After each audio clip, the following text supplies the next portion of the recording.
In het Nederlands. Extra Journaal. Vers van de pers. Welkom bij Extra Journaal. Fijn dat u weer kijkt. We hebben het belangrijkste nieuws voor u op een rij gezet. En we beginnen met een bericht dat zich vanochtend heeft afgespeeld in Punda. Grote controle, fruitbootjes. Het gaat namelijk over een controle van de groente- en fruitbarkjes uit Venezuela die op de Chacaprideskade liggen. En daar werd vanochtend een uitvoerige controle gedaan. De verkopers werd gevraagd zich van de verkoop, de waren te verwijderen. Ze moesten op de stoep zitten. Er zijn heel veel controles gedaan. Er is gekeken naar wat er allemaal verkocht werd. Het heeft onder meer te maken met welke spullen wel geïmporteerd mogen worden en welke niet. Er is een bescherming tegen sommige groenten en fruit op Curaçao zelf. Maar ook is er gecontroleerd of er geen andere verboden spullen zijn meegenomen uit Venezuela. Nou, de resultaten die zijn nog niet bekend, maar het zorgt ervoor een veel bekijks. De grote controle bij de fruit- en groentebarkjes. En we horen later wat precies de vangst is van deze controle. Van Huffelen steunt maatregelen. Waar gaat het over? Over de rapporten die zijn geschreven door SWAB over de ontvanger op Curaçao, de belasting. Van Huffelen steunt dat er maatregelen worden genomen als de inning van de belasting beter gaat op Curaçao. Om een solide belastingssysteem en een eerlijke inkomensverdeling te bereiken is het niet mogelijk zonder ervoor te zorgen dat de ontvanger op een eerlijke en transparante manier werkt en dat fouten uit het verleden duidelijk worden gecorrigeerd. Dus Van Huffelen steunt het beleid van minister van Financiën Silvania om grondig te kijken naar de wijze waarop belasting wordt geïnd op Curaçao en wat daarin kan worden verbeterd. Van Huffelen gelooft dat de Curaçaose gemeenschap een serieuze actie verdient in dit corrigerende werk. In dit verband stelt de staatssecretaris voor dat de implementatie van maatregelen wordt doorgezet en ook bij een volgend bezoek van Van Huffelen wordt besproken. Zij heeft geen invloed op hoe het precies toegaat, maar Van Huffelen kan wel aan de minister van Financiën van Curaçao laten weten dat ze hem steunt in het beleid dat heeft uitgestippeld. Rechter verdubbelt straf in moordzaak. Dat gebeurde gisteren in de rechtbank van Curaçao. Het gaat over de moord op Sidney Domitilia. Zijn lichaam werd gevonden op 18 juli 2023. Naar later onderzoek bleek is hij door zijn vrouw vermoord in bed met meerdere messteken. Die vrouw is veroordeeld gisteren tot 15 jaar gevangenisstraf in plaats van de geëiste 16. Haar zoon, Gabriello J., is veroordeeld tot 12 jaar gevangenisstraf, terwijl het Openbaar Ministerie maar 6 jaar had geëist. Zijn rol, zei hij, was alleen maar in het zorgen dat het lichaam wegging van de plek waar de man vermoord is en waar het gedumpt is. Maar de rechter achter dat veel strafbaarder legde een veel hogere straf op dan het Openbaar Ministerie had geëist. Toerisme is de motor van groei, dat zegt de minister van Economische Ontwikkeling, Rui Sandro Seintje. Gisteren liet hij weten dat volgens hem opnieuw is aangetoond dat de toerismesector de voornaamste motor is achter economische ontwikkeling op Curaçao. Dat gold voor 2023, maar ook voor 2024 aldus Seintje. De cijfers zijn tot nu toe positief en hij verwijst naar voorlopige cijfers van de Centrale Bank van Curaçao en Sint Maarten over de economische ontwikkeling. Maar hij zegt ook dat de economie verder gaat groeien door het toerisme. In november 2023 vierden we het historische succes met meer dan 500.000 verblijfstoeristen. Voor 2024 hoopt hij 670.000 verblijfstoeristen naar Curaçao te kunnen verwelkomen. Nieuwe auto's voor reclassering. Eerder deze week werden er al 11 auto's, de eerste 11 van een hele grote lading van in totaal 43 auto's aan douane afgeleverd. Gisteren was het de beurt voor reclassering. Die hebben 2 nieuwe auto's gekregen van de minister van Justitie, Shelton Hato. De laatste keer dat de reclassering nieuwe auto's kreeg was in 2016. Maar volgens Hato moet er meer geïnvesteerd worden in de organisatie. En dat betekent onder meer ook meer personeel en meer upgrading van de persoonlijke ontwikkeling van de mensen die nu bij reclassering werken. Renovatie Plaza Nobo aanstaande. Het is opgeleverd in 1975. En voor een nieuwe grondige verbouwing is er een contract getekend met Jemar Building and Construction. Dat gebeurde gisteren, terwijl dat bedrijf al de openbare aanbesteding in 2022 had gewonnen. Maar in ieder geval, de minister van Economische Ontwikkeling heeft een akkoord getekend, zodat het bedrijf aan een grote facelift van Plaza Nobel kan beginnen. En dat betekent onder meer een vervanging van alle pilaren in Plaza Nobel.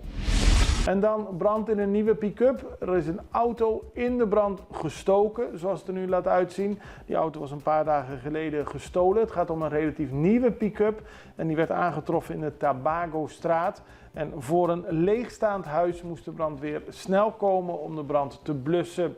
Alles lijst er dus op dat de auto gestolen is, gebruikt voor welk doel dan ook en daarna in de brand gestoken. We gaan even naar een break en zijn zo bij u terug.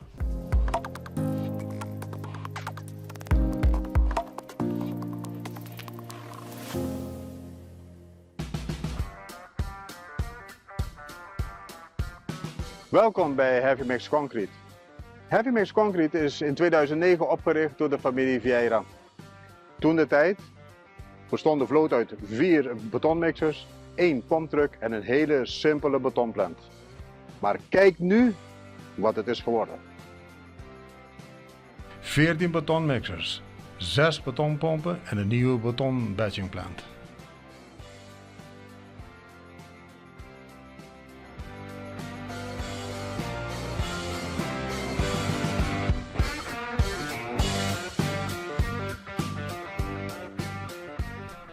Bij onze nieuwe batchingplant vindt de menging plaats in de mixer van de betoncentrale en niet in de truckmixer.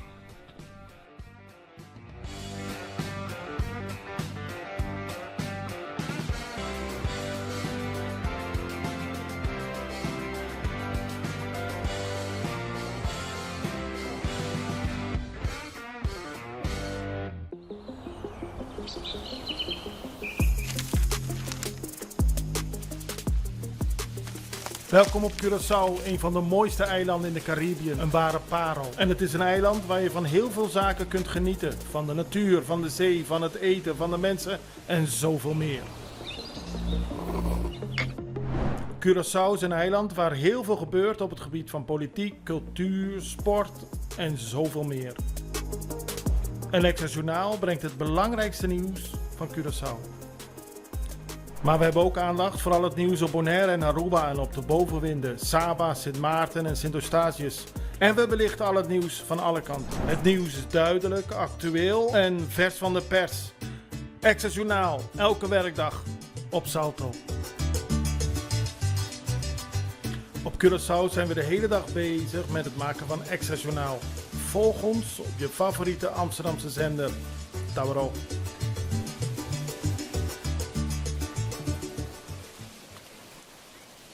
We beginnen met Bonaire en daarvoor gaan we naar Den Haag. Ik leg het u uit. Bonaire is in afwachting van klimaatwijzigingen, in ieder geval van nieuwe maatregelen. De Tweede Kamer heeft daar gisteren over vergaderd. Er is veel zorg over de situatie van klimaatveranderingen voor Bonaire en ook voor Saba en Statia. Maar toezeggingen zijn nog niet gedaan. De noodzaak tot actie werd wel kamerbreed erkend. Dus de Kamer vindt wel dat er iets gedaan moet worden, maar kon nog niet precies aangeven wat er dan gedaan moet worden. Maar men heeft het over de dringende klimaatproblematiek in Caribisch Nederland. Speciale aandacht voor Bonaire, want er zijn door een groep eilandbewoners, 8 eilandbewoners, samen met Greenpeace een rechtszaak aangespannen tegen de Nederlandse staat. En veel Kamerleden konden begrijpen dat er meer actie gevraagd werd voor Bonaire. Om een voorbeeld te geven, volgens sommige berekeningen zal Kralendijk in de komende 10, 20, misschien 30 jaar onder water komen te staan, voor een deel. Als we niks doen aan de klimaatverandering. En dat is een grote zorg voor Bonaire. En daarom wil men ook vanuit Den Haag maatregelen. Dan gaan we naar Curaçao, want gisteren werd er, ik moet het goed zeggen, dinsdag, woensdag en donderdag vond er een beroepencarousel plaats op het Maria Immaculata Lyceum. En daarmee kunnen de leerlingen zich beter voorbereiden op hun toekomst. Ze konden praten met onder meer een businesscoach, een advocaat, een fysiotherapeut, een patholoog, een kunstenaar, een H&R-manager, een financiële specialist, een mondhygiënist, een dierenarts, een marinebioloog, brandweerman. Je kon het zo gek niet bedenken. Er waren van allerlei beroepsgroepen mensen aanwezig. Dinsdag, woensdag, donderdag. En daarmee konden ze praten om op die manier een beeld te krijgen van wat hun werkzaamheden van deze persoon inhouden. En ook de extra was aanwezig. Ondergetekende was aanwezig samen met Elmerik Tielman als cameraman en fotograaf. En ook wij gaven uitleg over ons mooie vak. Een mooi initiatief van MIL.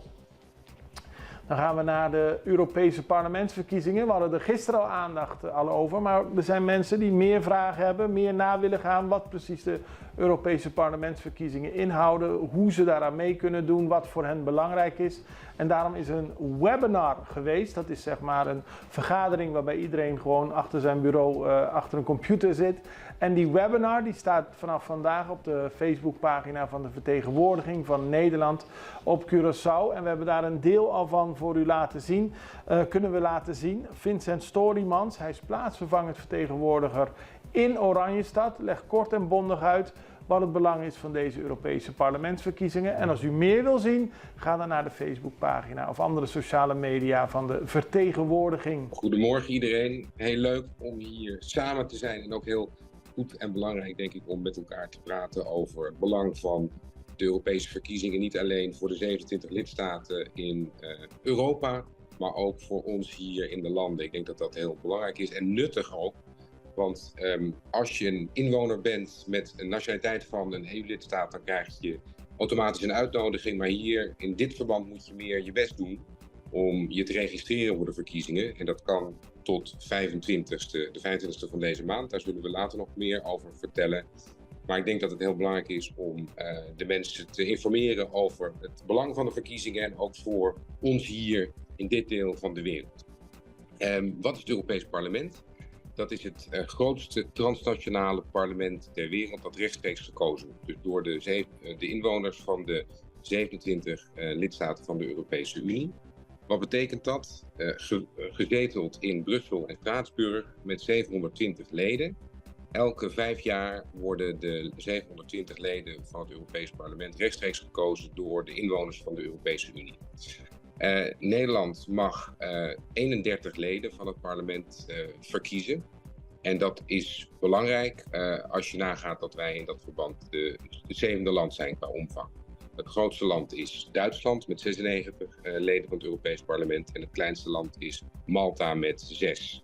Dus dan kun je nagaan dat Nederland met 31 leden behoorlijk veel invloed kan uitoefenen in Brussel. En wat doet dan het Europees Parlement? Dat is een medewetgever. Dus samen met de lidstaten, de 27 lidstaten, wordt wetgeving opgesteld. En wetgeving vanuit Brussel of Straatsburg neemt toe in belangrijkheid. Dus er komt steeds meer wetgeving vanuit Europa. Daar is iedereen denk ik bekend mee. En dan gaat het over heel belangrijke zaken voor iedereen. Dan heb je het over milieu, veiligheid, migratie, zaken met betrekking tot economie. En het is belangrijk om wat dat betreft je stem te laten horen. Dus om te weten dat je leden van het Europees Parlement, dat zij uitkijken voor jouw belangen. En dat ze er ook voor jou zijn. En dan gaan we naar Guatemala, want de president van dat land, Bernardo Arévalo, heeft gisteren voor een periode van 30 dagen de noodtoestand afgekondigd. Dat geldt voor het hele land en het heeft te maken met de bosbranden en een vuilnisbelt die de gezondheid van de inwoners van de hoofdstad en omgeving bedreigen. De leider van het land legde uit dat de maatregel tot doel heeft om de brandbestrijdingsbrigades te versterken met materiële middelen door de aankoop van persoonlijke beschermingsmiddelen en gereedschap. Met andere woorden, er moet flink geïnvesteerd worden om de bosbranden te kunnen aanpakken, maar ook de brand die maar aanhoudt op de vuilnisbelt. 80% van de branden wordt door mensen veroorzaakt, zo stelde de president. Dat gebeurt ook bij de vuilnisbelt in Villanueva, dat is ten zuiden van de hoofdstad, waar 33 gemeenten elke maand ongeveer 126.000 ton afval storten. Een enorme vuilnisbelt en die brand is niet te blussen. Die wordt ook weer steeds aangestoken, maar zorgt voor enorm veel overlast in het land en daarom is dus nu een noodtoestand afgekondigd. We houden het voor u in de gaten en we houden al het nieuws hier in de regio voor u in de gaten. Morgen zijn we er weer met nieuw nieuws. Ik hoop u ook. Het allerbeste. Tot ziens. Dag.